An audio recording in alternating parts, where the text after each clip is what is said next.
I know sometimes. You sure? We are going to start our study session. I'm gonna do like I did yesterday. Shh. Okay. Wait, no, Rashida grabbed them already. I told him he could do Oh, okay. All righty, Counselor Hogan. Thank you, President Hudson. This is ready, the local law. For those folks who are maybe not familiar, but after we vote on this, there'll be a public hearing that the mayor will proceed over. So this is all ready for us to vote on it.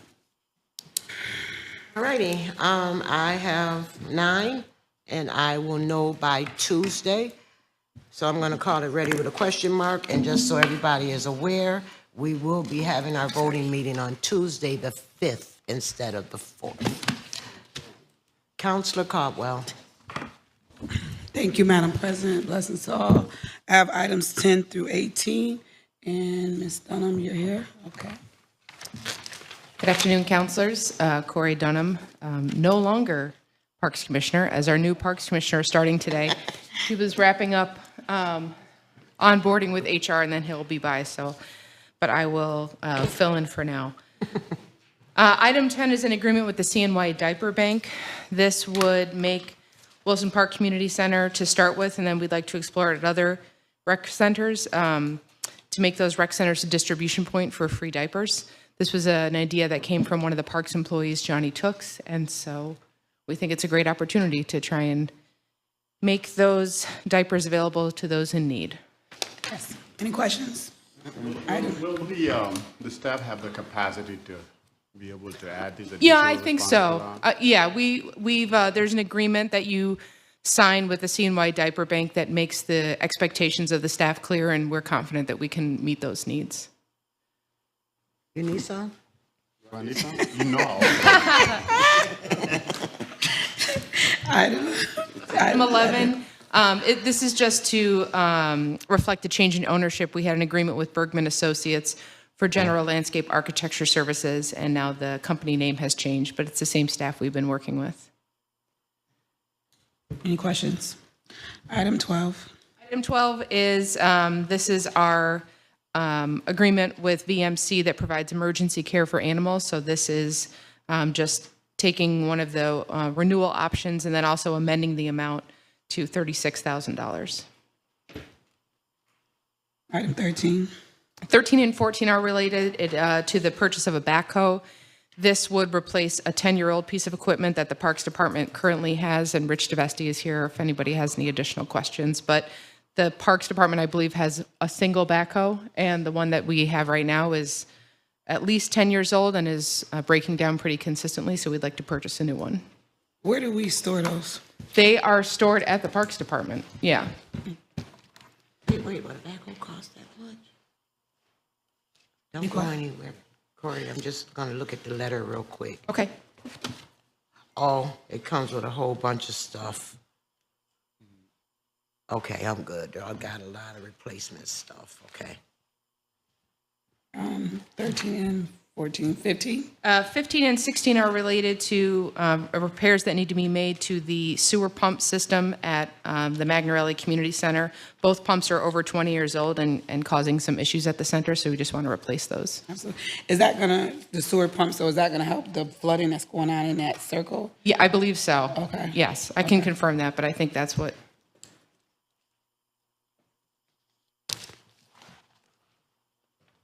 And then 17 and 18 relate to the preliminary design, but the work we'd like to do at the Upper Onondaga playground replacement. The playground itself is over 40 years old.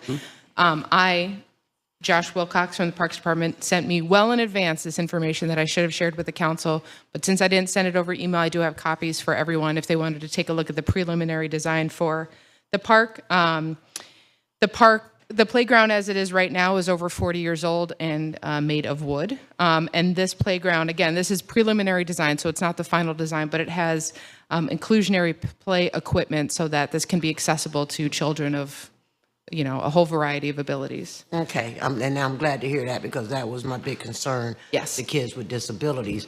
And so when we talk about with disabilities, and I'm looking at playgrounds, and I'm not trying to make it harder, but will the kids in wheelchairs be able to access this as well?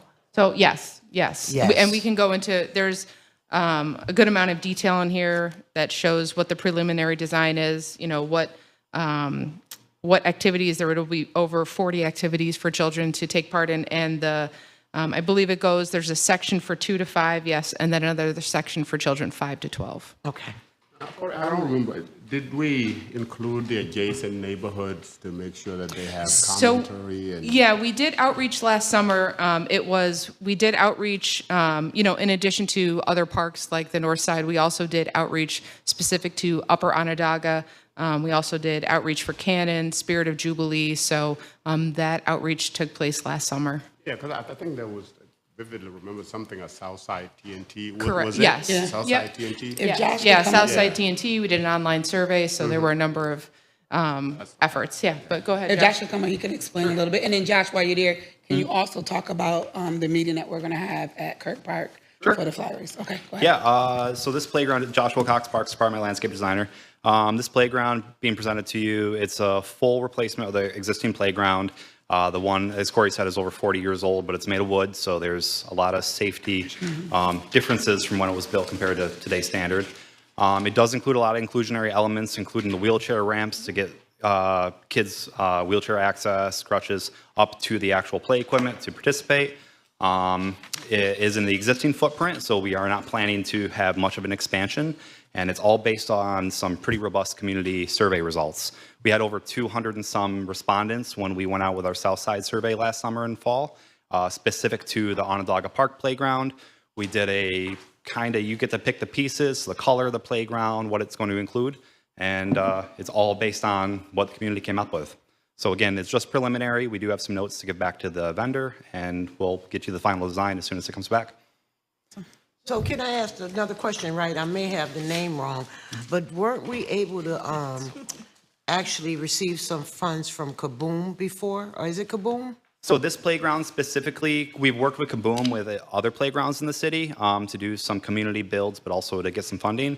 This one has already been awarded $150,000 through some grant procurement. This is an additional $150 on top of that, so we can actually get a robust playground that matches what's already there with the level of equipment, but it actually gets more. Okay, cool. So the whole thing's like 300? Yep, the whole thing is $300,000 with the grant. Any other questions on that one? Just a little bit slightly different question, but related. What about the tennis court area? Any progress on that? Yeah, some really good progress. Recently, council approved a couple sessions ago at our court improvement fund. So we are actually going to do all of our pickleball and tennis improvements up there at Onondaga for now. We're going to power wash all 3 out of 4 courts, and then convert 1 entire court into 4 dedicated pickleball courts. The center court will be multi-use, and the last court will be remaining tennis. When do we anticipate that, this year or? This fall, actually. The vendor has talked to us and said that they anticipate to start the work this fall. I think that would really make the neighbors up there happy, Jimmy. Let me ask you a question, right? Because I'm pleased that this is geared toward children, disabled children, stuff like that, right? But we're trying to get us back in the park too, grown people. Right. So have you seen? That's why we got pickleball. Have you seen that new game they have for adults that look like the hula hoops? I have When it's- not seen it, but I'd the be, one you put up. Yeah, where we can jump and play that game. I want to do that. I would totally be interested in looking into it, yeah. We could create, well, I'll show you. Right. Yeah, it's a bunch of hula hoops and there's 35 people go down jumping in them. Well, we got a grown lot of people. space, so we can definitely look into it. Seniors. I know, progress. I know a couple of actually of my constituents that go to Santoro Park at Naga Park to go play pickleball. Like, apparently, this pickleball is like the thing now. It's the number one trending sport in the United States. It's Yeah, on the rise. I got invited a couple of them, so I'm actually going to take it on. Anybody coming? I'm doing the hula hoop thing. Yeah, that's what I heard. So it's great we are doing this. Cornhole. Maybe you'll be good in pickleball, Councilman Bajot. What is it? Maybe you'll be good in pickleball. He's Come not on, that man. good in I got the cornhole. legs for it. Okay, Councilor Cole. Okay, so do we have any more questions on this item? We're good? Okay, so Josh, could you tell them about, I know we want to introduce item, but I want to, while you're here, our Kirk Park meeting, just so. So on the 12th and the 14th, we actually have a meeting at Kirk Park to discuss the preliminary community design phase of the Kirk Park Minority Veterans and Service Members Memorial. It'll be the first one in the city of Syracuse. It's going to be in Kirk Park because the community has been very dedicated to improving that park. We are working with several organizations who have been invited into the community design process, such as SU's National Veterans Resource Center, the VA, Clear Path for Veterans. There's a lot of entities who are involved in it, and we're really hoping to get some design feedback on the 12th and the 14th of September. That's phenomenal. So on the 12th, it's from 12 to 3 during the daytime, and on the 14th, it's during the evening from 4 to 7 p.m.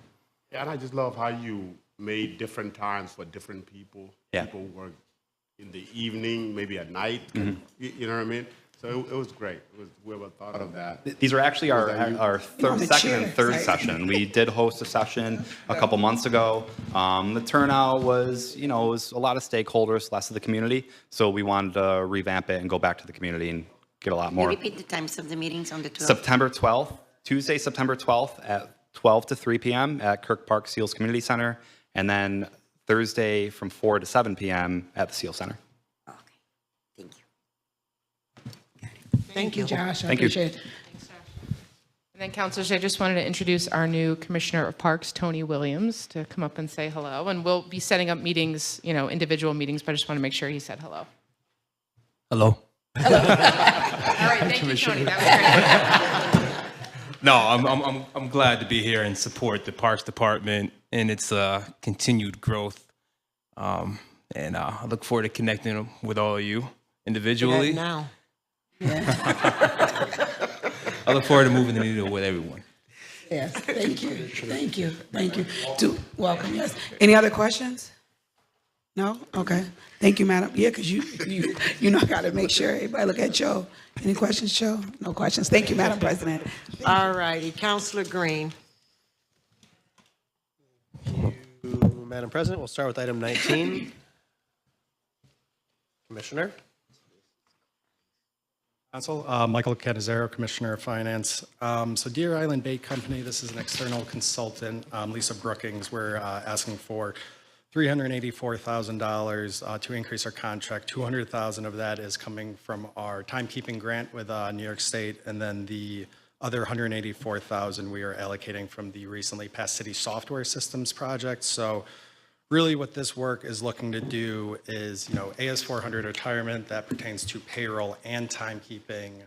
Syracuse Workforce Central, what that's replacing is the timekeeping piece of AS400. Now what we need to look at is, replace that AS400 payroll piece.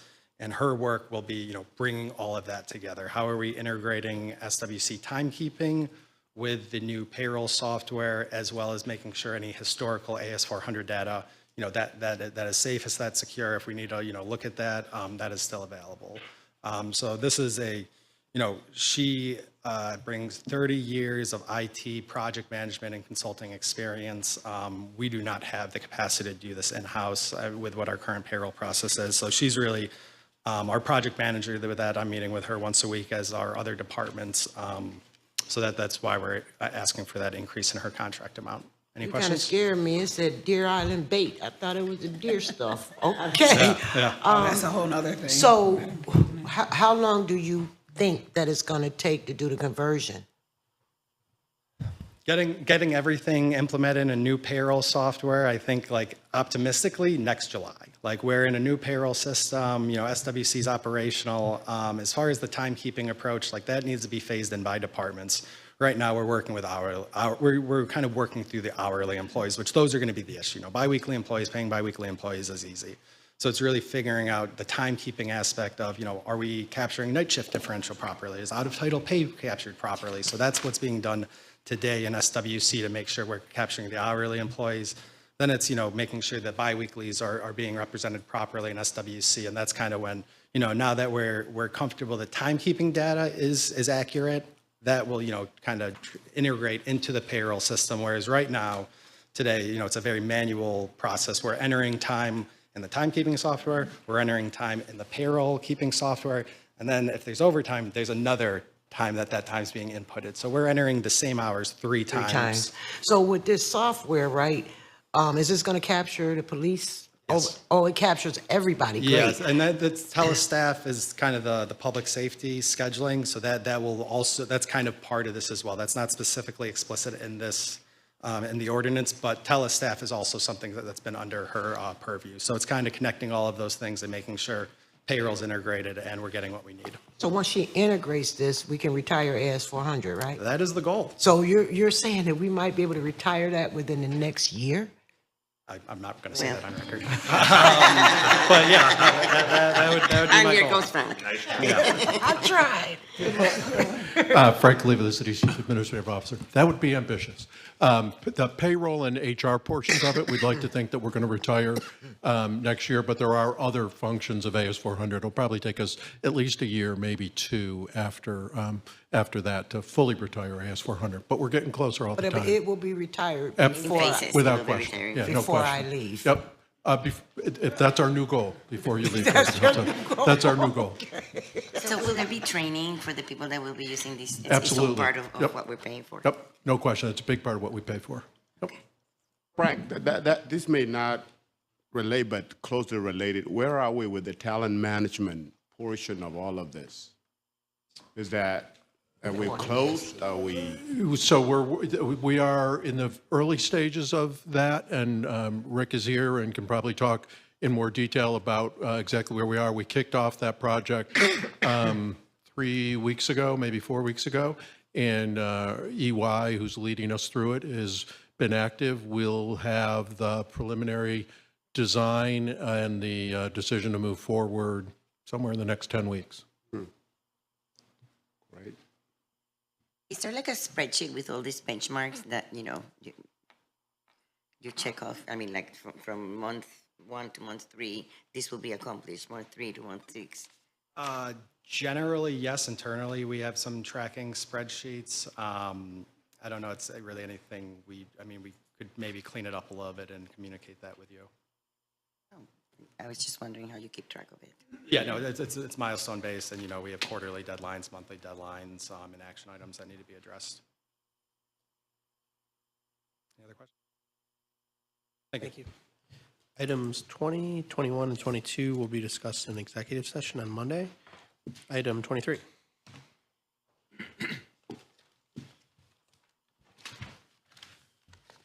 Service Matt OJ, Commissioner of Assessment. Just requesting a single roll change on a property at 54749 Burnett Avenue in North Crouse. This is a problem property that I think is on a number of people's radar. Yeah, that's that garage, right? You that got looked it. like everybody and their mama lived there. It's next door, next door to it.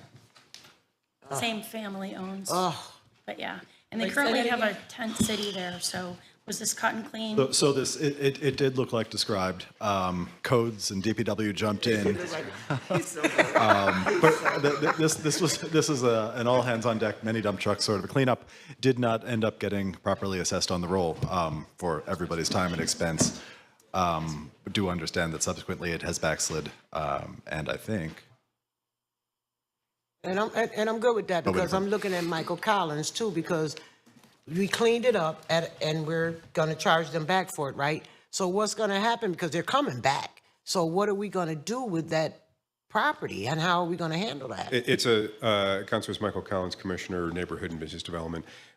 We have an eye on that property constantly. With the way that it goes through, we were able to clean it up through a court order. That court order was satisfied when we did the full cleanup. We actually did it twice because once we were able to get it cleaned enough, we were able to see that the backyard was full. And so we were able to pull that out as well. At the time, we were told that there was imminent sale of the property. It did not go through. That did not affect how we do business, but it was disappointing to hear that it didn't go through. We are now in the process of going back to court to ask for another cleanup again, since it is private property. We've got the constitutional rights that we do need to respect. When was this cleanup? What was the date? It was in the spring. I can get you the date. No, this year. Okay. Yeah, we've cleaned it up twice this year. Okay. Yep. We voted, the council voted already, started the foreclosure process on this, but as we all know, it takes forever, and currently that process is stalled, so they hope to restart it soon. One of the challenges with this is because it was previously a service station, it's a suspected brownfield, so we do need to make sure that we're protecting the city from acquiring any potential liability that way. We do have the ability to work with DEC on that, New York State, with that to make sure that there's a development plan going forward. That is all in progress. To your point, it is not quick. Right, but this is the house on Right. Burnett. This is not the gas station in the Right. house, it's on Kraus. So that also is a brownfield? I wasn't So aware that was a brownfield. I have my addresses. I stand corrected. Right, Yep. so that's not a brownfield, hopefully that will. Right. The house itself, I believe, is not. Right, and there's currently a tent city going on over there, so I know the SPD is aware of it and codes, and again, things are slow, but. Yeah, and those types of things are easier to deal with when they're in the public right of way than when they are on private property. But my concern, right, and I'm going to, with Jen, it's a lot going on over there, right? Yes. And there are children there. Previously, we know that the children had been addressed through the county. I was just curious about that. Yeah, Okay. so I am one of many that have made calls on that, and our understanding was that Child Protective did exactly Okay. what All right. Child Protective was supposed to Okay, do. that's where I was going with it. Okay. You know why Commissioner Collins is up there? I want to thank you, and in fact, everybody who was with the city who dealt with that issue on Milton Avenue, the tragedy. I reached Very out to sorry to hear everybody. about that. I Yeah. appreciate the heads up. Yeah, so I really appreciate everybody's efforts as far as that goes. So. And you know, I stand here as simply part of a team. Public Works, Fire, Police, along with Code Enforcement. Adult Protective. Adult Protective has been involved, but we do work well together for these difficult And I situations. appreciate your help on this thing. This is one of those, everybody knows this is one of those blighted properties that just severely hurts the neighborhood. Yes. And prevents us from going forward and all that. So, but I was wondering if we could proceed the same way we proceeded as far as, which is now the 700, on Geddes Street and Grand, where we bypass the problems we would have with the brownfield. I think there's a legal way to do that. I think Yeah, we so use I the think IDA to do that. Yeah, Eric Ennis, I think, is probably our best person to speak to it. I'm not sure if, I don't want to call you up, Michelle, if you're not. Okay, great. Michelle Stefanski, Deputy Commissioner of Neighborhood Development. So the brownfield process has been moving along. Eric has been working with Joe Barry on that. Everything, to Councilor Schultz's point, everything has been voted on by the council related to that. The final steps are more in regards to the addition of the brownfield, and then the just general issues with the foreclosure that we're having right now with everything being stalled. So the issue is not, like, we've made the progress that we need to with the DEC, but it's just the broader everything with foreclosures that the Corporation Council is still moving through right now. So you're running the two together, you're not separating the brownfield from the house? Because the house is a big concern as well. it's a different, this property itself has already been voted on. We just can't officially transfer it right now. This is on Burnett Ave, so where the gas station is facing Burnett. This The- is The house is on that the, White House on way the over other there. side. Yeah, Right. there's Tent City now, right there too, so you can. Yeah, so this particular parcel is tied up with everything else related to the foreclosure process that we're working to get through as quickly as we possibly can. So, thank you. Thank you, Madam President. Thank you, Councilor Green. Councilor Paniagua. Good afternoon, everyone. I have items 24 and 25. Hi. And we have Mr. Alter to help us. with Good afternoon, Council. 24. Rick Elseaver, Director of Human Resources. For item 24, we are looking to enter into an agreement with NCA Comp to manage our active workers' comp cases and help us reduce costs. That is a 3+1 that we're looking to enter in an agreement with. And we did an RFP a couple months back, and the committee voted on NCA. We went through extensive discussion. Correct. And it was very good discussion. And I think you were there too. I think this is a good choice. Okay, excellent. And only thing that I would ask, which I ask on a lot of the contracts, is if we can get like the quarterly, so we can see the progress. Since we're talking about workers' comp, quarterly, we should be able to see some movement. So I would like to get the reports on. Why did we go 3 years here, Richard? It was a 3-year contract? Correct. Why 3 years? Why wouldn't we do 1 year and then with an option for another year? So, Is that, I mean, it's probably a financial reason, right? Or a financial reason and establishing. 3 years is a long time. 3 years is a long to time. assess and evaluate somebody. But looking at comp cases in a year is also a difficult trend timeframe. to pick up on. So 3 years gives them enough leeway to produce and show that, Okay. Whereas 1 year kind of cuts that short on them. Okay, I understand now. Any additional questions? Thank you. Thank you. And item number 25 is the installation of an honorary street sign in recognition of Miss Joanne Stevens. We have her sister Leslie here today. Do you want to say a few words, Leslie? This is an outstanding individual. I had the honor to meet when I was running for the first time in council, and let's give her a minute to get to the mic.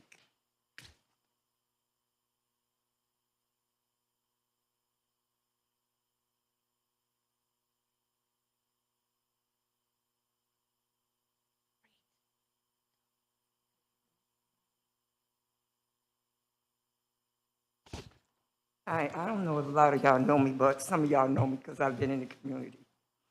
I worked jail ministry for 57 years. I worked at SU for 57. My oldest sister, Joanne Stevens, died. And it seems like, everything was swept up under the rug for her. She worked in the community. Joanne died working in the community on the south side. Joanne did a lot of things for people.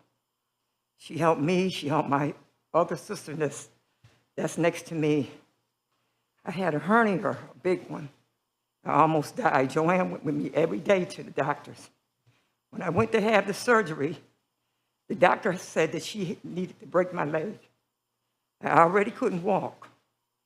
Joanne told her, you can't break her leg because she's already handicapped and she can't do much. But in the event, I feel like my sister Joanne did a lot. And I think that we should have her name put on her street because she worked hard. And Joanne died trying to do things for the South Side. And she helped put that store there. She helped Rich. She helped Walt. We're talking about the price, right? She did a whole bunch of things for people. And I feel like her name should be on the street and they should recognize her because she did a lot. She did a lot for our family. She grew up with 10 kids. She was the oldest girl. My father had got a truck called Stevens Brother Trucking. She worked with him. We went to the food pantry at Wegmans. People used to come to us and tell us they need food, like somebody died in their family. But Joanne used to get the trucks. We used to take the truck over there, and we used to use the whole truck and fill it up with people so they could use it. We fed people. We did everything. Joanne did everything to help people. She even helped with our family. It was 10 of us, and she was the oldest of 10. And I feel like my sister's name should be on her street because, hey, she was a pillar in the community over on the south side. I worked at SU 57 years. I did jail ministry with Mike Atkins.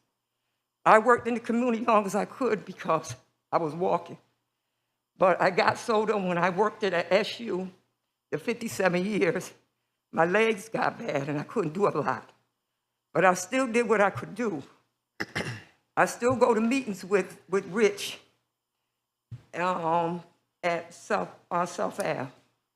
I do what I can, but I think my sister Joanne should be recognized, and I think her name should be on her street. On Cheney, it's a 3 or 4 block area, and I think her name should be on the street for what she did. And I don't think that she should be swept up under the rug. Leslie. Thank you. Thank you very much. Thank you.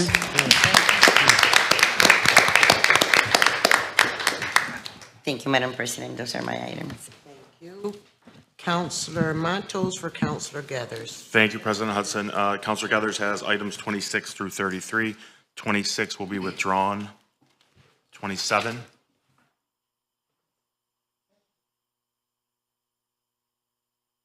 Hi, Commissioner. Hello. That's a hard act to follow, right? Jeremy Robinson, Commissioner of Public Works. 27 is an amendment to the fine that we propose, violation for $200 to go down to 75, but keep the administrative fee to $100. So I have a question about that. This notice of violation, is that the same fine that is currently applied to? It is? So this has $250, not 200. No, I know, but this says violations from 200 down to 75. This is a $250 fine that's currently assessed. So it's really 170. And here's the invoice that was recently given to a first district constituent. The articles are different, though. Like, the article that's referenced here is not the same article here, so that's where there's just some uncertainty. Like, is it the sanitation workers that will be issuing a fine, or is there somebody else that? Sanitation workers. Okay. Okay, just some uncertainty, so I can follow up and Yes. share those with you. So we're here today to just go from 200 to 75 and keep the administrative fee to 100. So all Those total really 175. 175. Yes. So, Commissioner Robinson, sort of to piggyback what Jen's saying, so the sanitation workers, they're the ones that's going to be able, you don't have like the supervisor? No, so we're trying to get into where we have a program that the sanitation workers can go take a picture of the actual fine and and actually document what's out there and actually issue the fine, email, with such, and then email it back to City Hall. So it's not a paper trail, which paper get lost, obviously. So we're trying to do that. So let's say it's trash day. Yes. Sani workers come, they see the new cart, they see 3 bags of garbage. This is after the fines start to actually get implemented. They issue a fine that says you have to pull this back within 24 hours. Yes. So then the truck is going to come back the next day, Not the same truck, but another.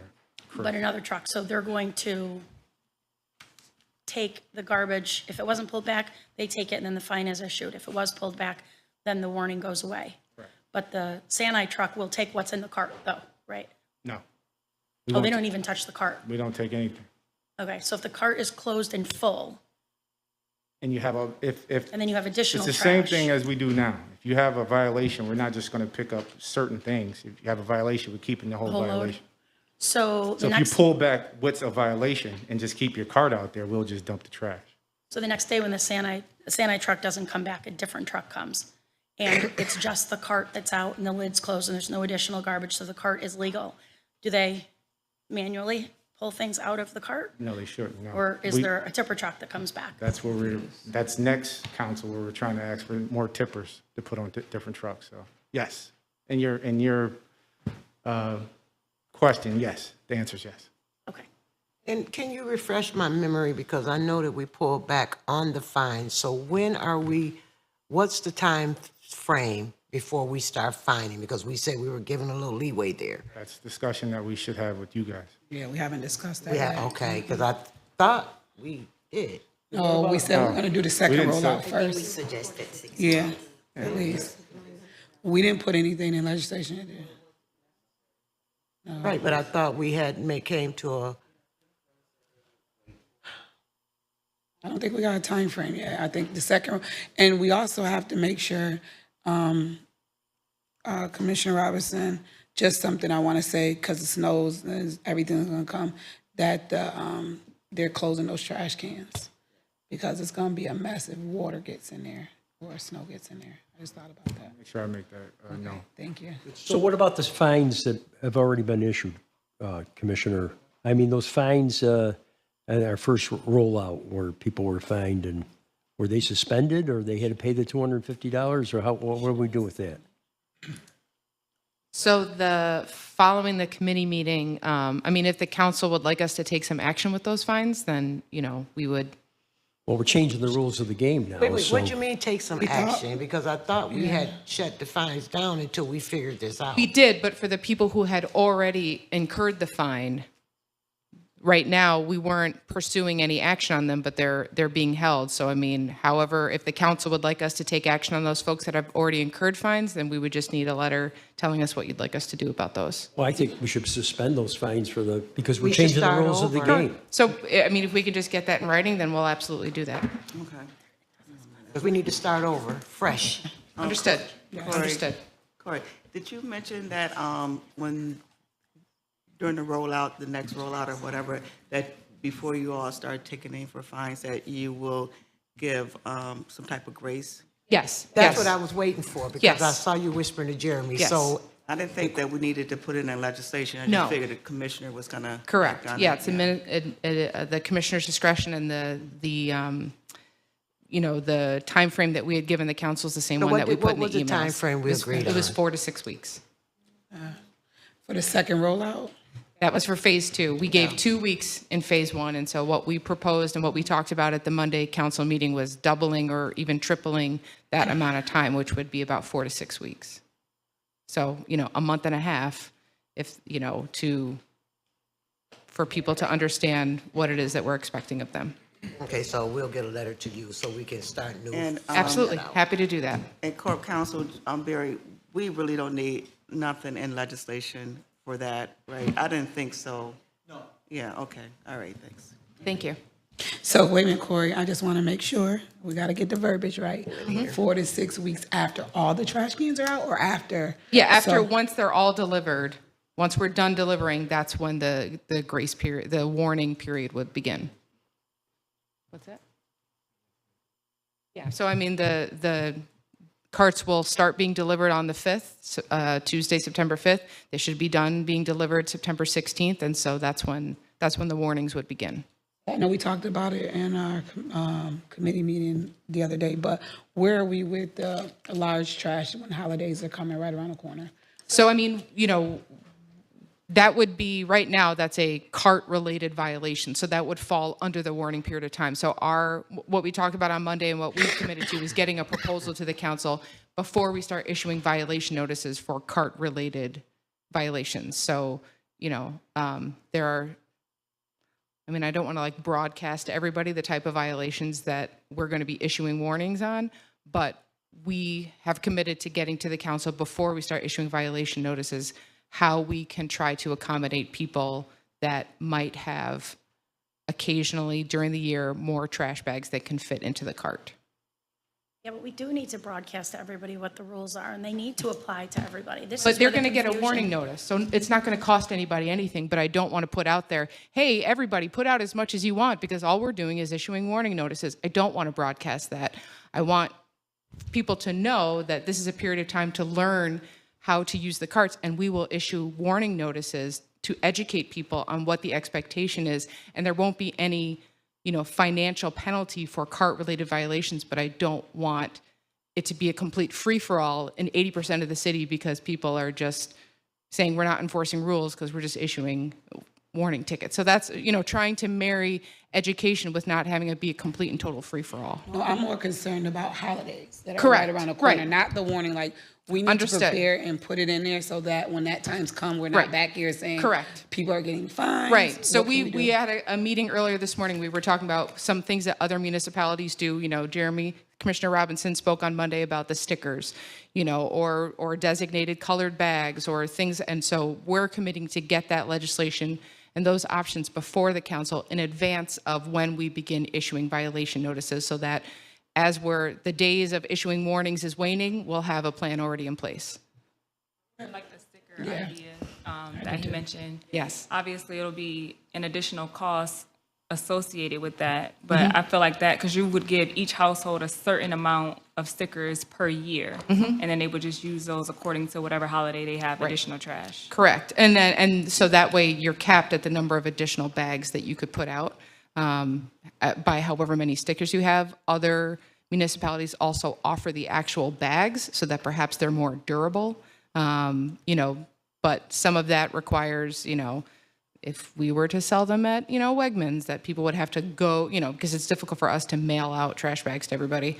Stickers are a little bit easier, but these are some of the logistics that we're talking about to try and work it out so we can come to the council with ideas on how we think we can accommodate that additional need. Can I throw out a logistic, right? No, don't look like that. I'm excited. I just want to, I just want to say this, That's my right? excitement face. It's about trash. You're excited about trash. I am. You said that it would be, what, 4 to 6 weeks? Can we kind of round that up to like maybe 2 months? Instead of 4 to 6 weeks, let's just get a hard stop at the 6 weeks. Or do 2 months? Okay, so what you want it to be, So September 16th is the day that all carts will be out. Then you want to do November 16th or whatever that Monday. Survey says. I don't mean to overrule my boss, but I would like to have this discussion a little later. Can we just have this discussion? It's only 2 weeks No, more. I understand. I think that I need to know because I need to write a letter or whatever, so. we will can get- Just saying, 6 weeks or 2 months. I don't think you need to make it right this That's second. what I'm- I that's feel what like I'm if saying. you guys go back and discuss it, but communicate with us, and then course. we can come up with a time frame, give it to the clerk, and that way she puts it in a Communicate with letter. you, But we don't class. need to do it right here on the spot. promise. I need to figure that out. I promise. We'll have those discussions by and Monday. communicate directly to you. Okay, come on. I just think we have to be cognizant that there's people who own property in the city and they own property outside the city. And I wouldn't put it past some landlords to put trash that they have to pay for outside the city into the city. That's sure. happened before. It still happens. It's still happening. I was going to say that. And I'll tell you, yeah, it still happens too. And another thing is, I think our goal here is not to produce a lot of trash. I mean, at some point, landfills are going to be filled up, and it already costs us a lot of money. So we have to maybe be cognizant of maybe recycling and all that stuff that we've been doing for the last 30 years or so. I think So- Councilman Joke has a statement. No, he don't. Nothing. So one other question. Thank you, Commissioner Robinson. I just want to say this so it's out with everyone. Syracuse City School District, part of their football program is they're doing collaboration with communities, right? And it'd be nice that we bring a trash can. They're gonna have tables with a bunch of kids and families there. So if we could bring a trash can and just like table those events so that people can start seeing, I think it would just be, nice that we show up. And they're gonna be having table events at all of their city games because they're trying to go back to regular times. So that would be nice if we show up and, because kids are gonna be there. So that would be help with that. Football too? It's football, yeah. Oh yeah, let's go. Thank That's all you you. got to say to me. Thank you. Thanks, Jeremy. Yep, thank you. Thanks, Commissioner. Number 28.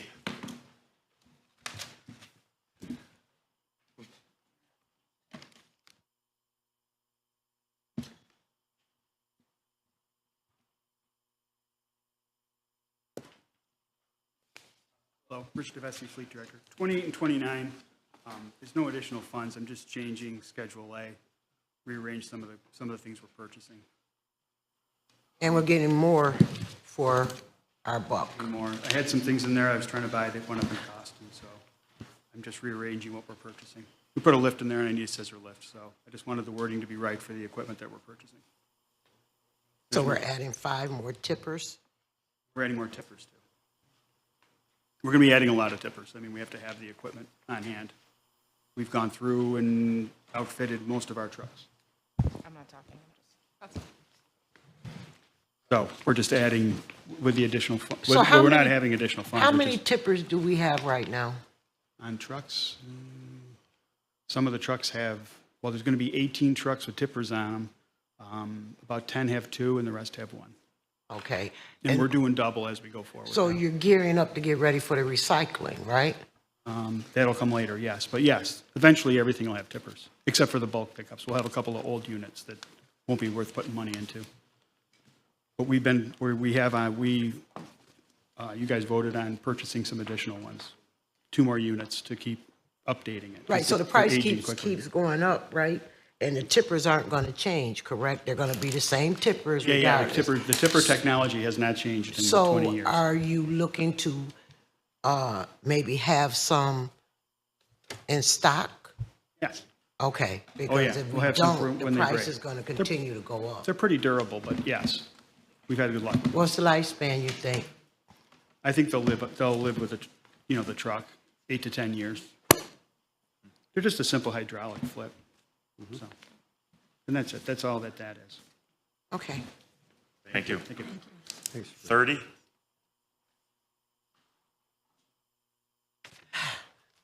Who has fencing? Oh, Jeremy.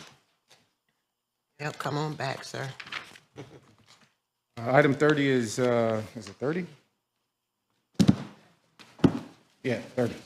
Item 30 is us purchasing fencing to, we have some property behind Lowe's that we want to define the property line. So we want to make sure that we fence off our area from their area, as well as install some fencing along the creek as well. Has there been an issue with it not being fenced, or?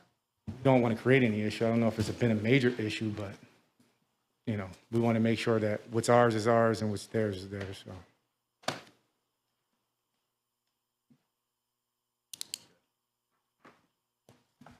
32?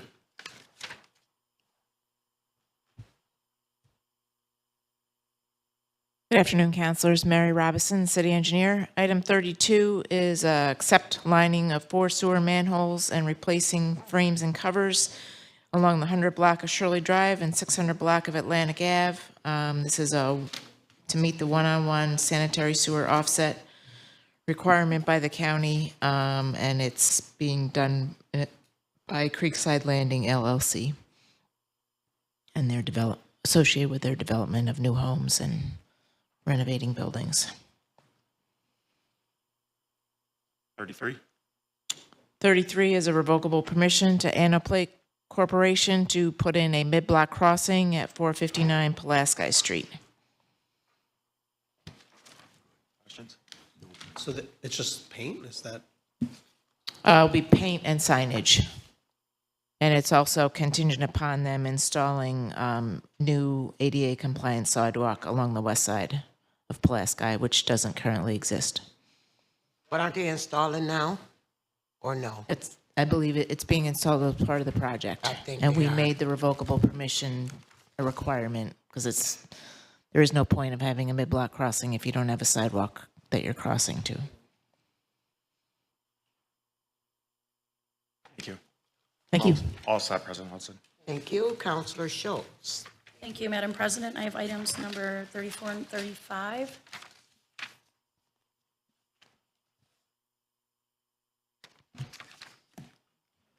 Good afternoon, Council. Neil Burke, DPW. 34 is an application and agreement to with New York State Crest via Rachel May's office. This is a grant to support trail system, improved sidewalks, crossings, and related pedestrian and bike infrastructure in and around the market area and regional transportation center. Now, is all that property city property, or does it cross over to county-owned areas as well? Which property? Well, the connections that you're talking about making, This is all within the right of way. and that's city? Yeah, this property? is all city right away. Those areas are just reference markers. So it's Park Street, NBT Bank Parkway, and Texamon Drive. You asking about the regional market itself, or? Well, yeah, these sidewalks are going to go into those areas, and I didn't think regional market was city property. No, we're not going into the regional market or the regional transportation center. We're going by them in the public right of way. So this is just a standard sort of bike and pedestrian project. But we're asking for an agreement here with May's office for these funds. In the regional market in general, I mean, the regional market itself is an authority that owns the land, right? Right. That's- I know they're doing that whole big renovation there as well, so I just wonder how that's tying into that. And I know I'd asked you offline questions about specifically what streets and areas are getting those sidewalks. So is it possible to share the copy of the grant with us to see the details of what the proposal is? Sure. Okay. And then this is due when? It's soon, right? Like this week, I think? Soon, yes. They want the application in. And then how soon do you think a response will happen? I They say. can't answer that. It's New York State, so Times quick, sometimes not. sometimes they're not the quickest. So do you think shovels in the ground next year if we get the money, or do you have no sense of when? That seems a little ambitious. I would assume it would probably be the year afterwards. But we want to get it done as soon as possible. This builds on a lot of work that's already been done, a lot of outreach that was already done over the past few years. Much needed. Thank you. So Neil, before you leave, procedurally, how is it when when you're curbing over these driveways that have been there for 60 years? How do you how is that surveyed by you personally? Does that relate to item 34? No, it doesn't relate to anything. It relates to my constituents. They continually have, I get problems with the city as far as curbing over driveways that have been there for 60 years. And it bothers me quite a bit when people have been living, paying taxes for 60 years, and all of a sudden we have people saying that they can't park in their driveways. So we do offer people the opportunity to get a variance. A variance. Have you ever been to try to get a variance? Has anybody here? No, my driveway is Really? legal. Yeah, all legal though, because these should be grandfathered in, because in every administration, they wouldn't touch those if they weren't buckled. If they were buckled, they made them redo them, but if So, they I mean, weren't, we You'd have prioritize to be a if there's. papal nuncio to get a variance. So, I mean, we do prioritize issues of safety. So, I mean, Who makes that decision? So that's fire department? It's sometimes it's the fire department if it has something to do with the fire code. DPW in terms of prioritizing walkability, we want to create a more walkable city, and some of the driveways, some of the areas that have been paved over do create unsafe conditions. But So there's paperwork that backs that up. There's a deputy fire chief says, well, this is a danger, so we're going to allow them to curb it up. That, for every driveway that's So, I mean, been curbed. there is a justification prioritizing safety for each one of the driveways that we address. well, I know that Amir fire. said that he was gonna call a committee meeting, because I think this is something that we really need to discuss in depth. It really affects the integrity of the neighborhoods, especially when we have to go through this time and time again. I'm all for walkable, accessible neighborhoods. We've all backed, we've to a certain extent backed the sidewalk program. Right. But when you come in and you tell people who are maybe 80, 85 years old, they have to go through a variance in order to park in the driveway that they've been using for 60 years, I'm not down with that. So I mean, again, it's trying to marry, if the only way for them to park their car is to park over the sidewalk, then what do we do? Those are If some they've of been doing the, it for 60 years, I'm okay with it. How's well, that? so that's prioritizing Because that person's parking a lot over of these neighborhoods walkability. were built up before there was the advent of cars. And these driveways were all put in, on Tipperary Hill was part of the town of Geddes, and there wasn't any permitting process or anything like that. So what we're doing is making it difficult for our constituents to live inside the city. To try and make it easier for our constituents to walk down sidewalks. Well, you know what? I walk those sidewalks all the time, and people have been walking around cars for all the time. So yeah, here's the deal. I've had it with this. I think a committee meeting sounds great, and I'm confident that we can come to a solution and a process that works for the administration and works for the council and prioritizes safety without unnecessarily inconveniencing folks. I'm confident we can get to a process. Okay, Corey, so I could, Nathan's here, he has started that process of trying to get a committee meeting. That okay? sounds great. And just to go on the record, I talked to the fire Just so all the department last councilors week, know. and they said they do not get involved in driveway safety. Right, the They have fire no department role. does, but the fire code does.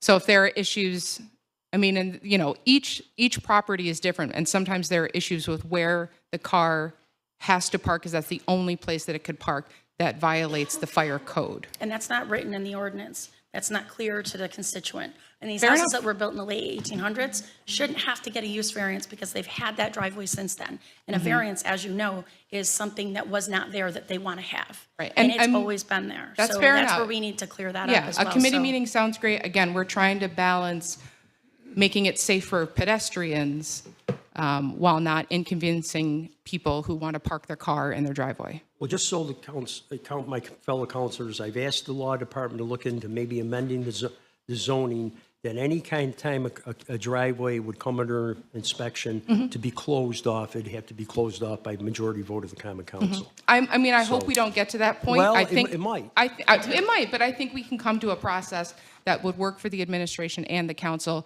that doesn't create an undue burden on the council to then have to weigh in I'm on every worried single about the driveway. undue burden that's be putting on the taxpayers. That's fair. And the process needs to change. And we're in the process of doing that with zoning at the table, with DPW at the table to revise the process. And so I think once we're able to share with the council what that revised process is, I think we'll be in a much better And place. we don't want to get in a situation like it's happening down the end of Milton Avenue where businesses are worried about their parking. Correct. That's The been there for communication- years and years. Yeah. I'm all for beautifying that area, but we're taking away parking from these restaurants and car shops and places like that. Yeah, I mean, the communication needs to improve because people hear half the message and think we're taking away all their parking, and that's not the case. And so the communication needs to improve, which I know Councilor Schultz has given us feedback on. And again, we're revising the process. We can present that to the council, and I think we'll be in a much better place than we are now. We do have to take it on a case by case, because I think there's some cases where there's people that have been there forever, and, you know, that's one thing. And there's people that just blatantly ignore the law and Understood. pave over a sidewalk, and I don't think any of us are given the message that do that, right? Correct. We want to make sure people are trying to do the right thing. Yes, yes. Because I see that. Yeah, People absolutely. It's a blatantly. balance between the safety and the folks that have lived there for a long time and have that as an expectation of living at that property. And again, the process, we in years past gave no notice. We don't want to get back to that. We tried to give more notice, but I think the process needs to improve so that the communication is happening well in advance, is happening with the district counselors, so that you are all in the loop on what's happening. And Corey, I appreciate that. So we'll have a committee meeting. So till we get to that process, are we going to stop tearing out people's driveways? So we have significantly scaled back the roads where we feel like that is necessary. But to say that there are absolutely none, I think would not be true. But we are working with the counselors to, Milton Ave is a good example, working with the counselors to try and keep them in the loop on what the proposed plans are and meeting with those property owners so that nobody is surprised. Mistakes have happened in the past. The process needs to improve. But I think from now until the end of the construction season, I think we should be able to do this without major disruptions and then revise the process and bring it to the council in preparation for our next year's construction season to avoid the issues that Councilor Hogan is referencing, which are valid. That I've emailed several times about. And I just referenced that. Okay, so when at this committee meeting, because, we need to talk about the driveways, and we really need to talk about the width of the sidewalks too, because I know that we've had a certain width forever, and now we're doing 60, I think. It's 60, 5 feet has been the standard in the city for some time, so it's 60 inches if I did that math right. So 5 feet is generally the standard by which we go by, but, depending on the layout of the street and where the trees are, we have some flexibility, but we do try to keep it at 5 feet, and that is largely driven by ADA. Okay, so the good panels, if it's a good sidewalk, we're not gonna stick that 60 in there, right? If we're coming through to replace the entire strip of the sidewalk, then we want it to be as uniform as it can, but we're not, going out and just replacing a single flag that doesn't have any issues just because it's 4 feet. I was told that the ADA didn't require 60 for an entire street. It just required a certain part of that You would block. you'd need to make sure that every so many feet along that 4-foot sidewalk, there's a place that two turnaround. wheelchairs could pass each other, and rather than do that, we could just make them 5 feet, and then we don't have to worry about making sure that every so many feet, two wheelchairs could pass each other. We just make it 5 feet, and then we don't have to worry about it. But again, that's the typical width that we go with, but when we have flexibility that we need to have, then we can make it more narrow, but we go with 5 feet as the default. And I'm gonna move on, but we still do double pour? I'm sorry? We still doing double pour? We're still doing double pour. No. No?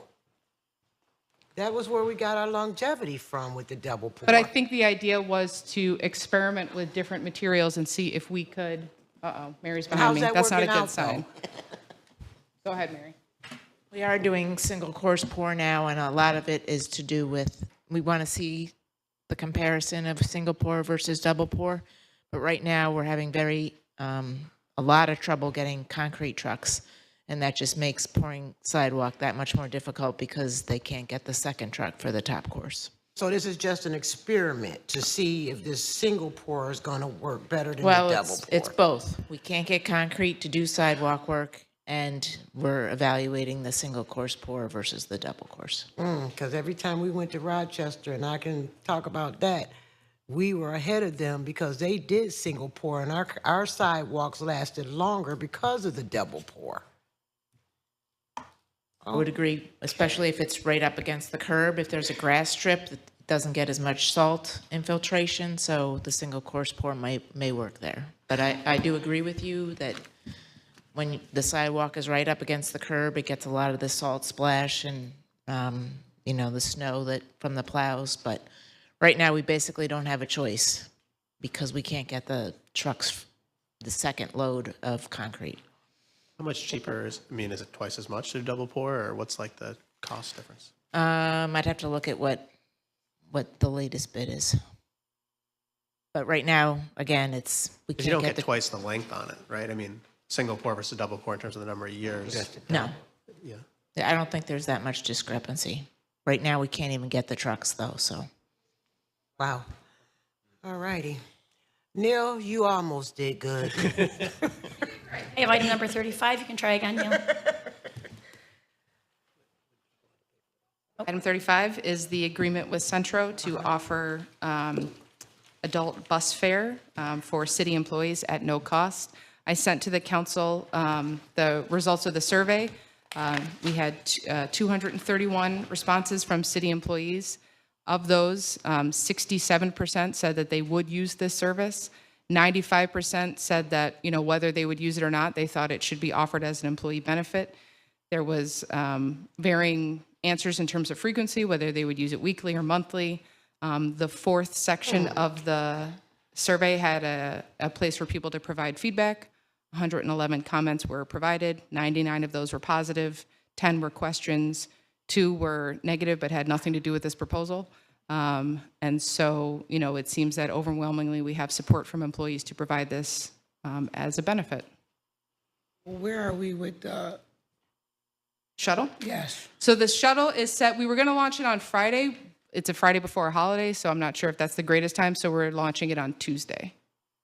And I just got an email that I will forward to the council this afternoon from Laz with, the times and the sequence of stops and all that. So that is beginning on Tuesday. And with the bus, just so, a question, when you say all city employees, do you mean just people here? Or are you talking about the whole city? DPW workers, seasonal parks employees, and we've gotten a lot of feedback from those folks saying this would be an enormous benefit for them. A lot of the feedback was, I'd love to, I'm a seasonal rec aide, I'd love to be a lifeguard, but I don't have transportation to where I need to get to. And so, the cost to pay for Centro to and from every day for them was prohibitive. So I do think that this would be a huge boost for recruitment and retention of employees, and I think the comments that we received across departments reflects that. So it's just a city ID? That's all they have to show? Correct. So, okay, just another question about the launch that you're gonna do on Tuesday. So the trolley, it's not a trolley, what is it, a van? Yes. The van. Shuttle. The shuttle. Mm-hmm. It's ADA a compliant. nice new van. Very ADA. nice. Yes, it's ADA compliant. Which is gonna be ours, right? Yes. Okay, so it's going to hit all of the buildings, the new building? So it'd be Okay. City Hall. We have a handful of employees left in City Hall Commons. We're happy to stop there if they'd like. But it's City Hall, One Park Place, and the Public Safety Building. So I can get a ride down to Possibilities, right? I know. Is that a I'm new city employee. remote location for city employees? Sometimes it I'm a is. city employee. Sometimes it is. Corey, quick question. In the email you sent out to you alluded to the people that have no internet access. So I might have So what misspoken. It was email access. Not every single city employee has a city email address.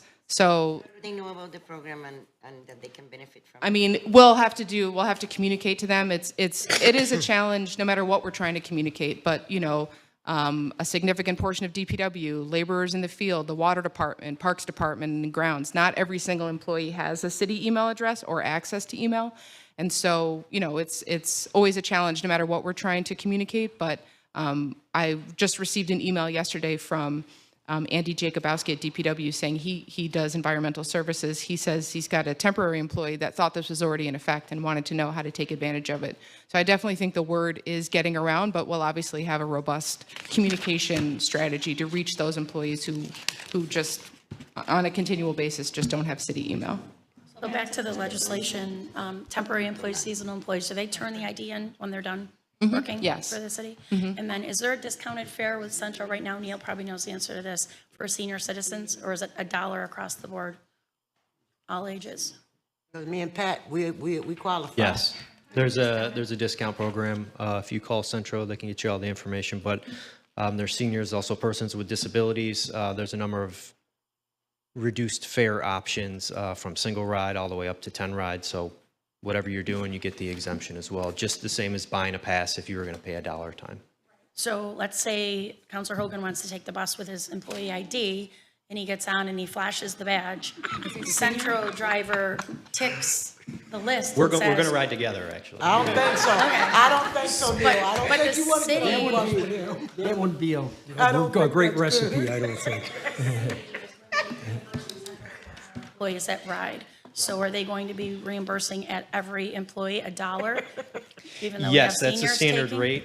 If you have a reduced fare, that would be separate. That's something that you apply for via Centro. Yeah, but the city is paying. So the employee doesn't know about the specifics of billing.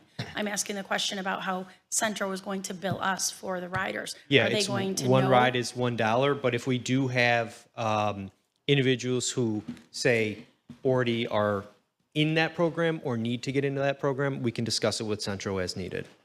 So confused. Too, that may get that senior discount. Yes, absolutely. It's $1? Me and you. The fares are $1. But you can get Yeah, 50 so cents you're if wondering it's a if senior. it's 50 cents, are we paying $1? Correct. We That's it. may, but we can get that information from Centro because as you board, they're noting, are you a city employee? They can also note, would you have reduced fare or anything like that? So we can get that information from them. So Neil, I see that it's 3 years, right? 3 years. Now, is there going to be a way where we can measure for the first year and having the discretion to maybe pull back if people are not using it? Yeah, we only pay for what people use. So we're not handing over a blank check. We get invoiced for the rides that were taken. And we can verify those. We can look at what routes they were. At the end of the year, if we had 1 million rides, that would be great. But if we didn't have enough and you said we want to look at something else, we can also do that as well. And so it is a 3-year agreement, but there's no stipulation. We could exit this 6 months from now if we said, hey, we have a new idea that we want to pursue.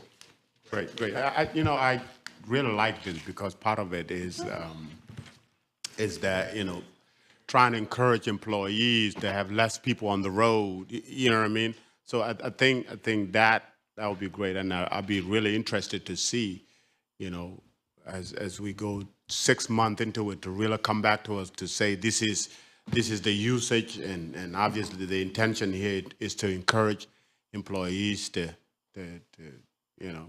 Absolutely. And I think that puts some of the emphasis on us to get the word out. And it's not just when the service launches. It's as you're onboarded as a new employee, as there's events, if we can table or poster or whatever we can do to remind people that this is an offering, we're going to do it. Joe needs 6 bus passes. No, 8. Oh, my. So we have 8 new onboardings to deal with, I guess. You need 8. We are coming. Jim, We are you coming. see your eyes. So just to clarify, this is only for getting on a Centro bus. This is not for call a bus. This is not for the other special services that Centro offers. So if you are using Callabus, that can be built in. So if someone's using their city ID, they need a specialized ride from City Hall Commons or wherever it is, yeah, we can accommodate that. Again, this is very flexible. This is very open. We're just getting an invoice from Centro. And we've agreed to $1 per ride. So the call bus will be also $1 that the city is charged for any employee who uses a badge and makes the call. Yes, and if we get there and we need to have another discussion about, because Colobus is zoned, if we need to have a discussion about that, we will. But again, they have to report to us what's being used, and then we can have a discussion. So if we vote yes at the meeting on this, does it go live that day, or how long is it going to take administratively to get everybody up to par? That's a great question. It is an agreement that has to be signed, so that goes to other departments to handle. As soon as it's signed, though, we're ready to go. I would be interested in seeing that agreement before, I mean, I'm sure it will align, but we're approving something that's kind of nebulous right now, so I don't know. Which aspects are nebulous? Well, the colobus and the reduced fare, making sure that we're charged accordingly. But I'll just trust it all, it's fine. But can you send the contract to us to see the language? Sure, it's very short, and we can share that. Let's say sure. Thank you. Anything else? No. Thank you. Very good. Thanks. I said, very good, President Hudson. All righty. Counselor Hogan, was that you? No. Yes. I have items 36 through 40, President Hudson. The first one's the designation of 218-220 and Kate protected site on Holland Street. That's correct, yeah. Kate Auwater, I'm the preservation planner for the city. This is a local protected site nomination, as Councilor Hogan said, for 218 Holland Street. Susan Hamilton is the owner of the property, and she initiated the nomination.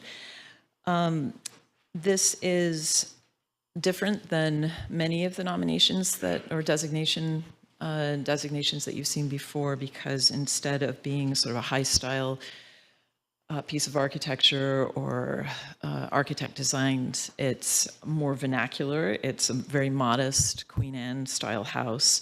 The builder is unknown, but it's located in a working class neighborhood on the city's west side. We're not sure about the construction date, but it looks like it was the early 1880s. And it was owned by a succession of people who appeared in city directories with occupations such as shipper, bookkeeper, clerk, porter, and music teacher. The house is illustrative of the growth and development of the city's west side during the late 19th and early 20th centuries, when we saw a period of construction of modest working class neighborhoods that provided close proximity to employment opportunities and that were located close to downtown. Kate, this is great. Okay, sorry. Anyway, but it's great, but... Susan is very active in the West Side neighborhood. She too, is. So I'm glad she's doing this. Yes. So, you want Are to we say? good? Are we good to I go? think we're good. I think we're all Yeah, we're on- good. We're good. We're good. We're good. Go. Board then will govern any modifications to the exterior, The all that. exterior, that's true. But That's- she's that's right. requested it, the owner of the property. She has so- requested that, Right. yes. I didn't realize you could just do one single house at a time. Yes, yeah, we So- have individual local protected sites, and then the preservation districts as well. Right, districts I knew about, I didn't So- realize it was individual as Yep. well. All right. And they can Anything qualify Queen for those Anne historic wants, tax I'm rebate okay with. credits, which is good. She would have to get it on the National Register so this is a local designation rather than the National Register. Oh, Sedgwick is different. Sedgwick is both. Of course, Sedgwick's different. No, Sedgwick is both on the National Register as well as a locally I didn't designated know district. it was on national. I Yeah, thought it was just it's locally both. protected. So is Berkeley Park, same thing. Okay. Yeah. Thanks, Jamar. There you go. Okay. Thank you, Kate. Thanks, Okay, Kate. no problem. And I will be taking the bus, by the way. Okay. So just so you all know. Oh, So tell us thank how the you. ride is. I will. Take Hogan with you. Yeah, that's right. Everybody wants me as a bit. It's 37, a special permit for the car wash. Yes, good afternoon, Council. Jake Dishaw, Deputy Commissioner of Code Enforcement and Zoning Administration. Item number 37 is a special permit to approve a car wash at the intersection of East Brighton and Seneca Turnpike. Any questions on that? I have a question. Sure. This particular Intersection. project, it started out as apartments. How did we end up with a car wash? So the owner or applicant never followed through on that and submitted an additional development plan, and it went through the process through city review and then referred to planning commission, and now we're before you. So SMTC did a study a couple of years ago identifying that whole intersection. Councilman Jeff brought that up with the whole Taco Bell. And there were lots of abatement renovations that needed to be done to it to make it safer. So are there any traffic changes happening with this project? Are they required to do any kind of widening of a lane or no? So this was all just for the land use approval. So I believe the owner and applicant they're going to get a traffic study done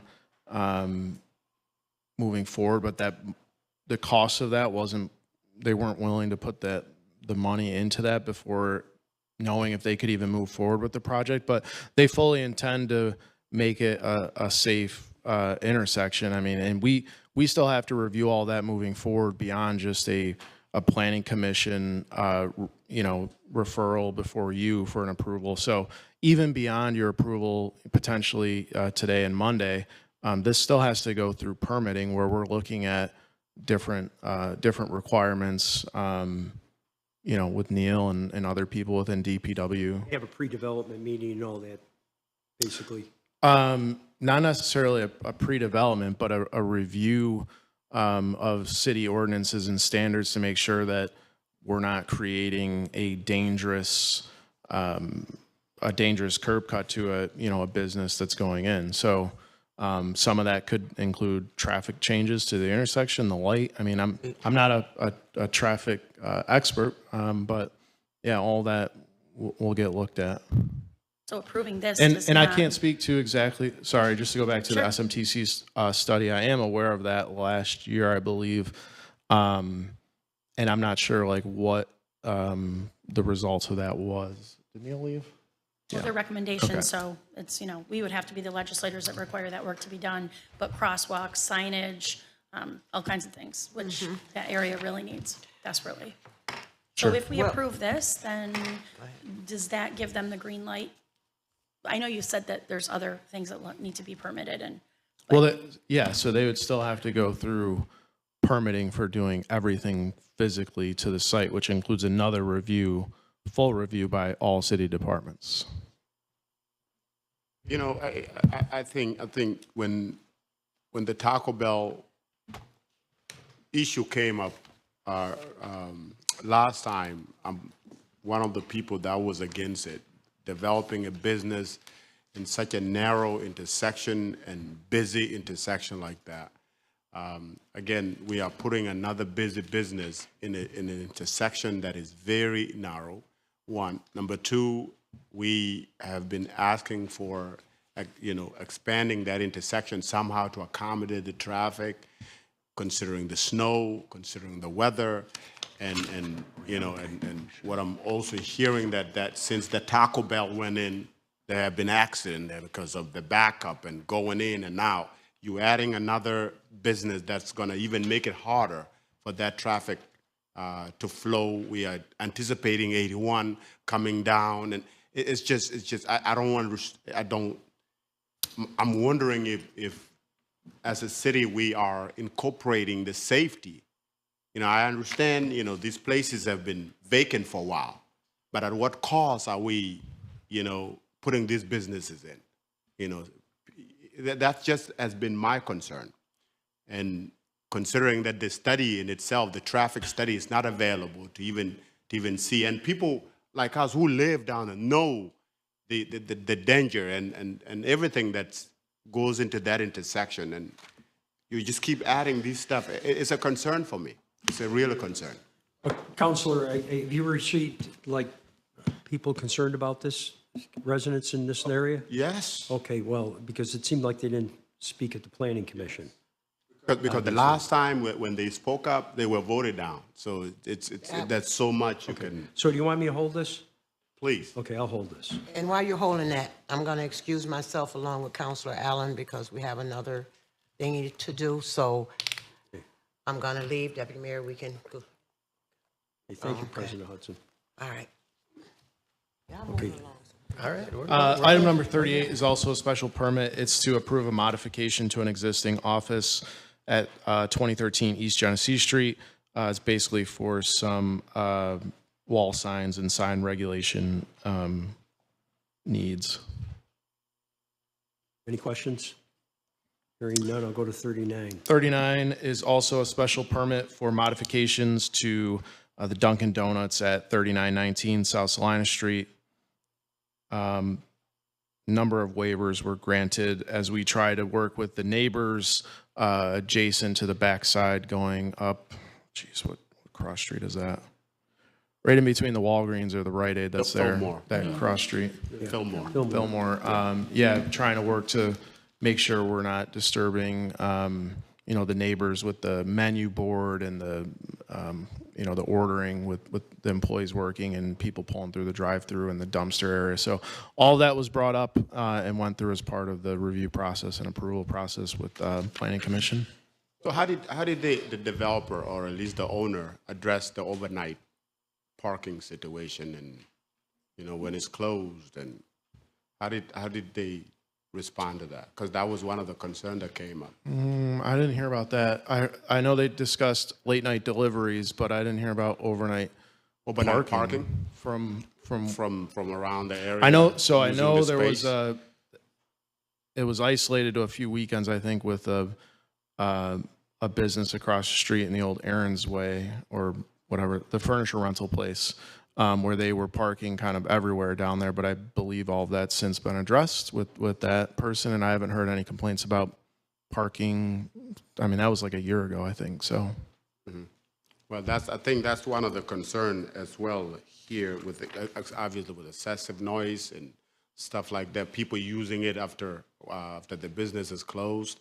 I mean, it's going to be a collaboration between obviously you, the police, and sure, but the owner. Yeah, I mean, I don't think just Dunkin' wondering Donuts is if approving there are- overnight parking, so I think this was isolated, and I think it's a non-issue right now. But to your point, like if all of us showed up and parked in your yard, like there's avenues to address that, and that's what we'll do moving forward. Good. Any other questions? Okay. 40, a special permit for, this is the restaurant special permit. Yeah, this is taking the long vacant spot of the old Empire. So this is for a special permit for a restaurant at 120-124 Walton Street. Hooray. Welcome businesses. Bourbon and chicken. Any questions? Okay. Thank you. Thank you. President Pro Tem. Thank you. Councilor Majok? Thank you. I have item 41 to 49. The first item is Dasney item.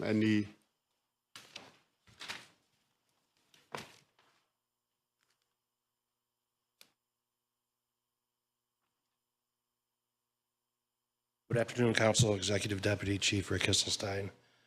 This is for an application for a grant from Senator May. She's helped us out a lot. This is to replace our fire prevention trailer, which we bring to several events throughout the year to educate the public on fire safety and safety in the home. Any questions? Thanks, Chief. Thank you. 42.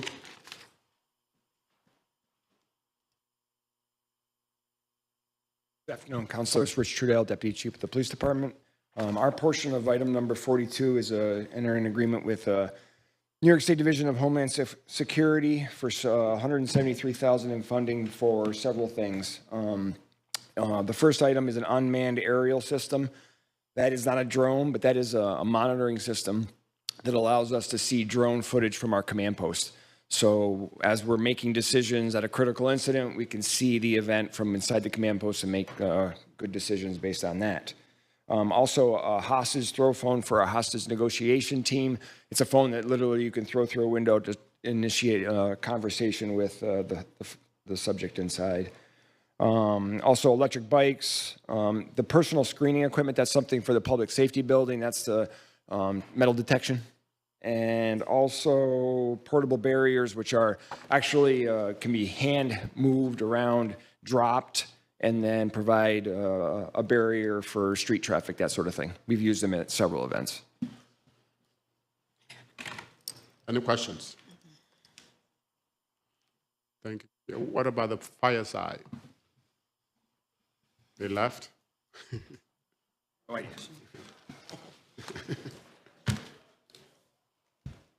No questions. You got questions? Do you have questions?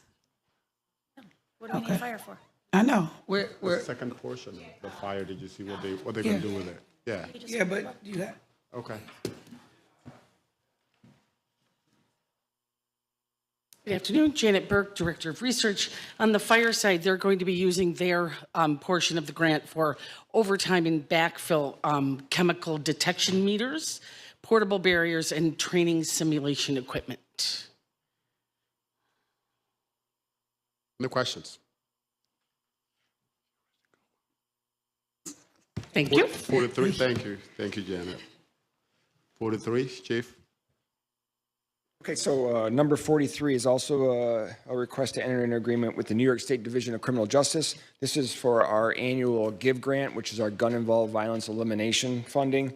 Some highlights of the grant this year is a significant increase. Last year we received $500,000. This year is $1.3 million, so we're up over $800,000.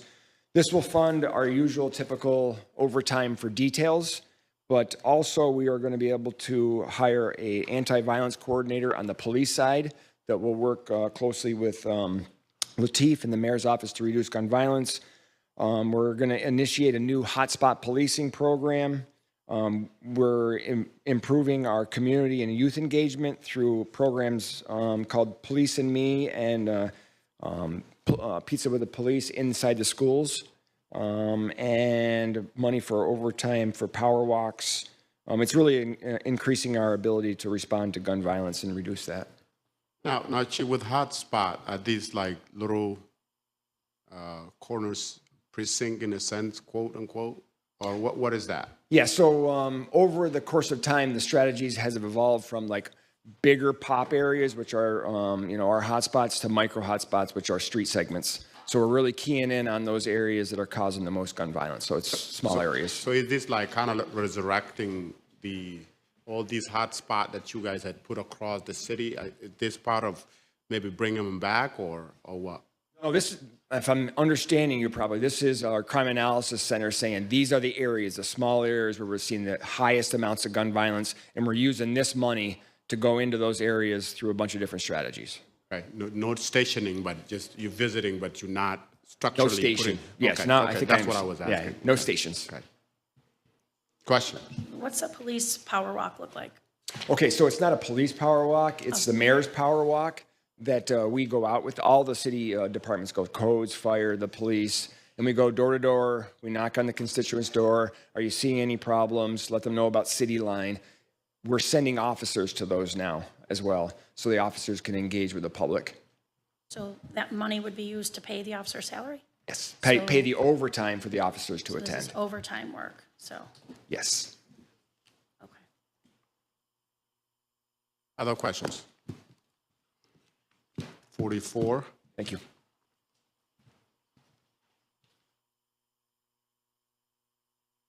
Good afternoon, councilors. Deputy Mayor Sharon Owens.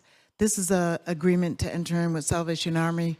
We discussed before when we were talking about community violence intervention, the need for family-related counseling and service provision. That is the role that Salvation Army will take on. This is made available through our DOJ grant, and it's for a 2-year term. So is this in addition to the Safe Street In funding? addition to so we have initiatives through DOJ. This is one of them that I'll be coming back with a couple more, but this is one. We had to switch providers. And so I got approval from the U.S.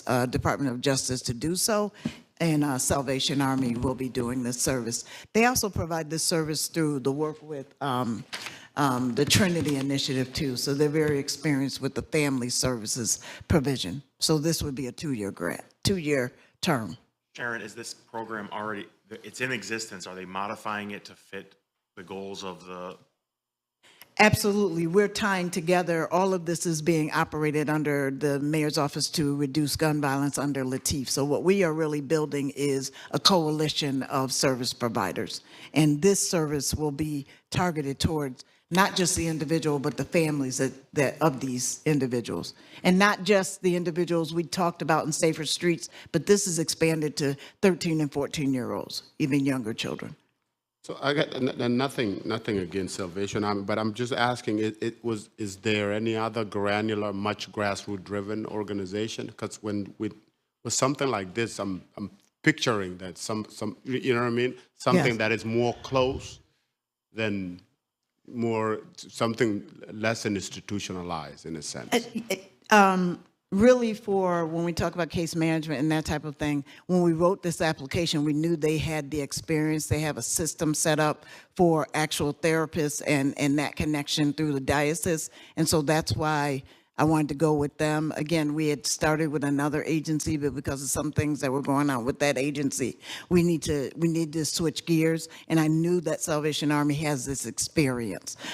As we move forward and continue to write for DOJ opportunities, we can engage. Sometimes these RFPs come so quickly that you can't do that proactive work. So you're submitting these with proven people who have proven record, but as we're working through many of these initiatives for community violence intervention, we'll begin to assess who really is on the ground and can be part of our applications going forward. So and I'll come back to that. Why is there so much administrative fees? 20%. Usually, what I normally see is 10%. So the grant application from DOJ allowed for 20% admin. And so the grant allowed for it. And so when the grant allows for it, people get what the grant allows. Yes. We set a cap for our funding at 10%. Mhm. Will they be doing their own outreach to identify these kids? They'll be working with Latif's team that are out on the field. Yep. We can do referrals too. Absolutely. Or any other community members who want to make referrals as well. Salvation Army is known for grabbing at a higher administrative fee because in the safe big chunk of that for administrative. So I guess. But the term of the funding from the DOJ allowed for 20%. So wasn't this part of the $1.5 million or? Yes. Right? Yes. What's happening to the rest of it? Are So we I'll be coming still back trying to you. figure it We out? wanted to get Safer Streets solidified and all of this. So we're going to be coming back to you because this is a great opportunity for us to fund staff for SNUG, who right now we don't fund at all. They're totally state funded. They're totally monitored by the state. And this gives the city an opportunity to get in the, they work with Latif now, but we'll have some more oversight. So SNUG, Noble is part of that as well. So I'm going to be coming back. But I wanted to get this settled, this piece of it approved so I can get this staff going. And we should talk more about this, Deputy Mayor, but Sure. you know, the idea of where we were going with the faith-based, and Yes. this seemed like we were pushing it back for stuff like this to be able to initiate stuff like that. So is there thought toward that direction with this? We have to go with what was proposed with the application, but just as I modified this a little bit, we can have a conversation around that. Any other questions? Deputy Mayor, will we get a list of people who are involved in the safe? Yes, soon as we start onboarding people, each one of those contracts require Latif's office and President Hudson has volunteered as well to serve as on a hiring panel to ensure that we're getting the right credible messengers. No, I'm not talking about the people, the 50 people that are involved in the Safe Street programs. Will we get a list of those people? Sure, if you're Okay. asking for it. Okay. If you're asking for it, I can, it'll be with a caveat to just, it is. They're part of a public program. I mean, why wouldn't we? Yeah, privacy issues. Yeah. Privacy issues when we're spending public money on I don't know, these I'm folks? not an attorney. Joe Barry, do you have any? I mean, maybe that's an offline Right. at this point. It's not related to this. All right, we'll have that conversation later. Offline. Why should it be offline? Well, it's just not related to this item right now. It's not a what? It's not directly related to this. That's, Well, it's somewhat related, obviously. They're talking about money. This is money that's going to the Safe Street program, isn't it? Part of This it? is, this is funding from the DOJ grant that you all But you're approved combining before. it. You just said you're.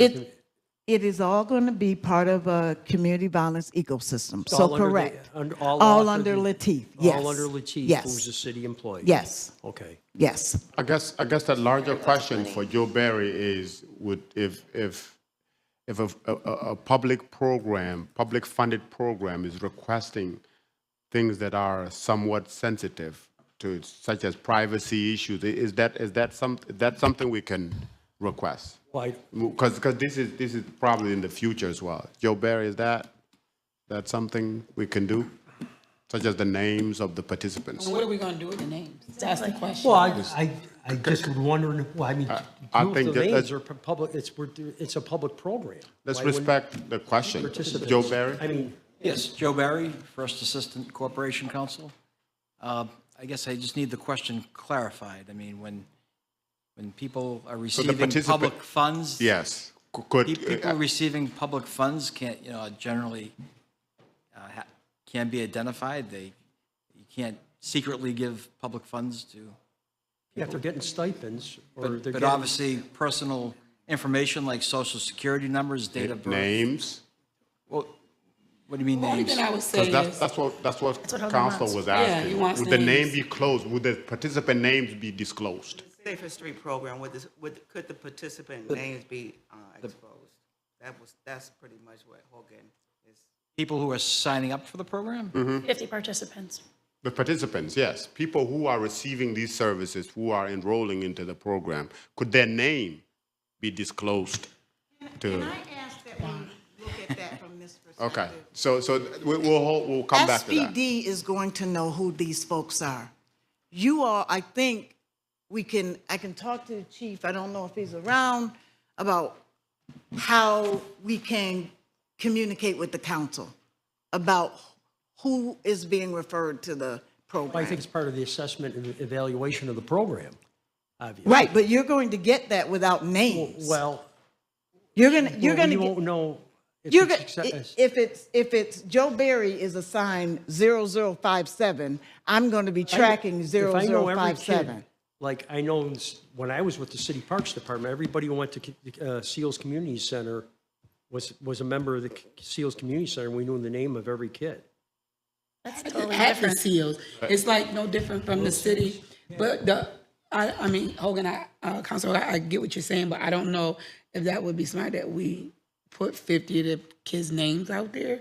I'm not saying 50, I'm just saying 50 that we would know the names. I mean, how are we going to assess and evaluate? I think the question is, it might depend on, there's several aspects to this program, if I understand it. Yeah. So, for example, we'll people come back to that. receiving counseling, therapy, that falls under HIPAA requirements. That's protected health information. Right. Okay. People who are receiving money from the city. You're saying people who are receiving money, like as part of the intern program, we're not supposed to know? No, I was specifically addressing therapy and counseling services. If But what are we someone's gonna do getting with the a names? service from Let's- a provider who's giving them health services, that's Can I there's ask certain a legal question protections. that we We'll come talk back to about this later. Council, Deputy Mayor? could you just tell me why you want the names? Well, I would want to know as far as the assessment and evaluation of the program. I mean, especially like the situation we had last weekend down at Armory Square where somebody was shot. That fellow was on parole. You know, I mean, I'm wondering if we're going to have 50 people, these 50 folks, you're saying that everybody's with this program, and if one of them gets in trouble, will we know about it? I think, I have to get this off my chest, because I think part of this program is therapy, which is stigmatized. So those names being public without a number assigned to them is a terrible idea in my assessment. If you're going to say. No, they're going to get public money, they're going to have public money, they're going to be paid, but has interns, and we're not supposed to know their names. So you are going to get that information. don't going need to to know get the it, but names. you're going to get it as a case assignment. So we're going to be able to follow, sorry, Joe Barry, who would never gets in trouble, as a case. Yeah. You're going to be able to follow them because I'm following that case. I have to assign that number even because of the therapy they're getting and the protections of HIPAA for me to be able to say it was Joe Barry, but it was this case number. I'm going to know who he is because we at our office are going to assign him a number, a case number. And all of that data is going to be assigned to that individual. Absolutely. And we're putting people at risk. Like, if people are willing to do this, we shouldn't be doing that. But 44, Counselor, is for the therapy for the families of the individuals we're talking about. Got it.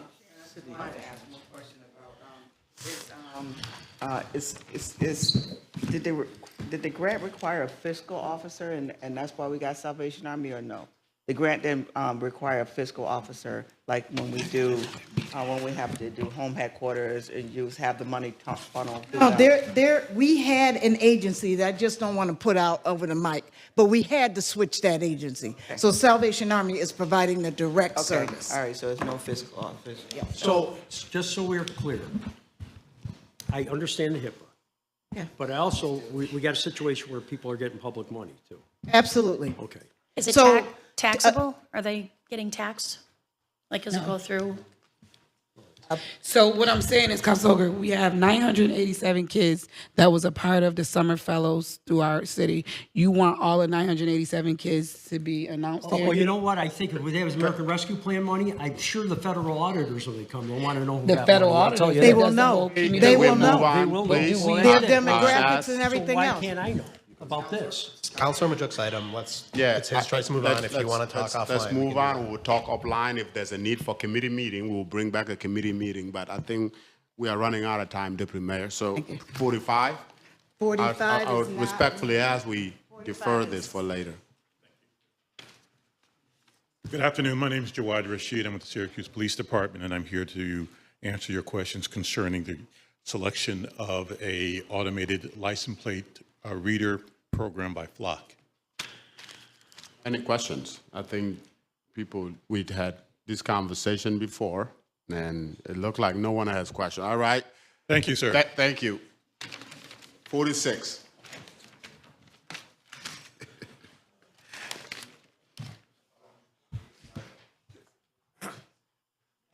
Brian Lutz, Syracuse Police Department. Item 46 is a request for authorization to enter into an agreement with IK Systems. IK Systems is the company that takes care of our cops' cameras all around the city. Currently, we have them 2 days a week.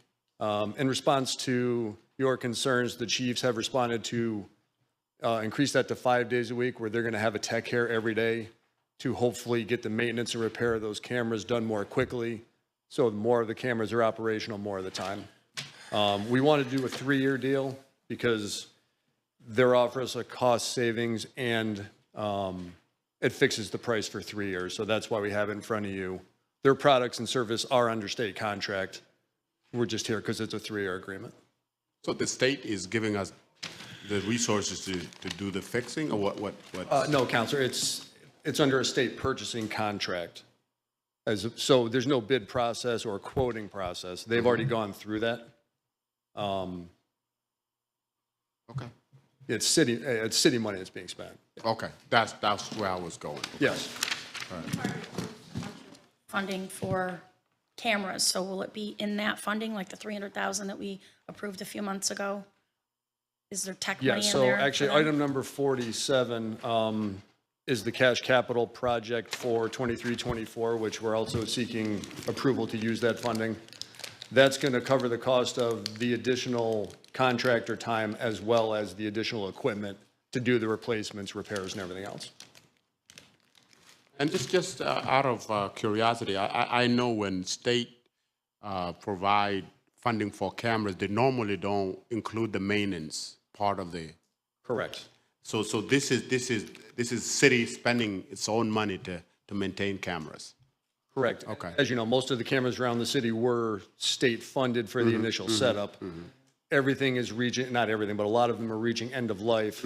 This is the money to upgrade them, repair them, so we can keep the system going. Okay. Yep. Understood. Any questions? All right.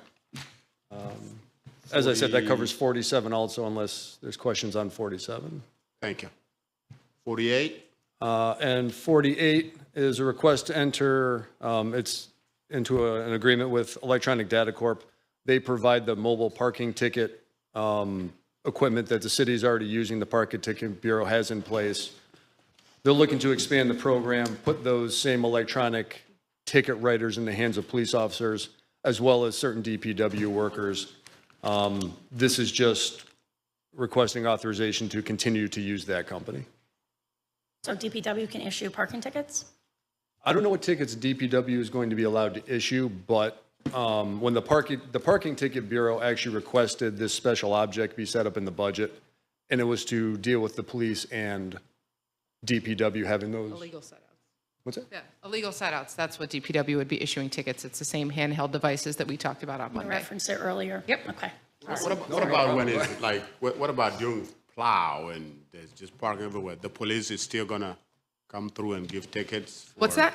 I'm the sorry, plow? Council. For example, during a heavy snow and the truck need to get through and stuff like that. We still will work with the police department to Still do would that. work. Yeah, it's just the actual device.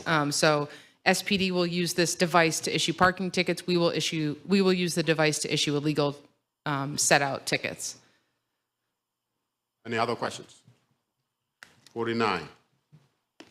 That's you. 49 is me, I guess. So this resolution is to commend Governor Hochul for with her work with State Fair to create Asian Village. Ty would be here Monday, and we'll talk more about it, and that would do it for today for me. Thank you. Thank you, Counselor. Counselor Allen asked me to take her items. We'll start with item 50. Michelle Sapansky, Deputy Commissioner of Neighborhood Development. Item 50 is just adding 2 cleaning firms to our list of approved contractors for the emergency repair program. Any questions? Thank you. Items 51 and 52 are honorary street signs. I'll let Counselor Allen describe those on Monday. Item 53.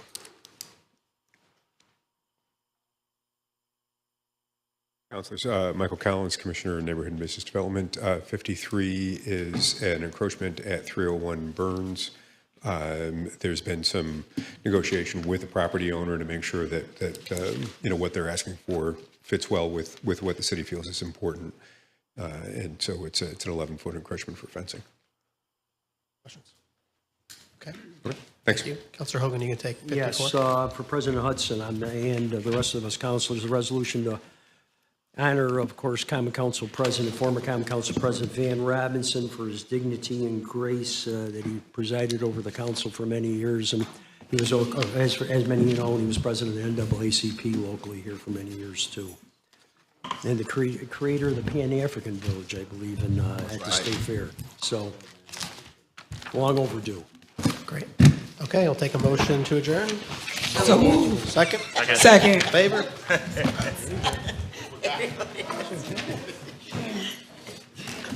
Group me. I need you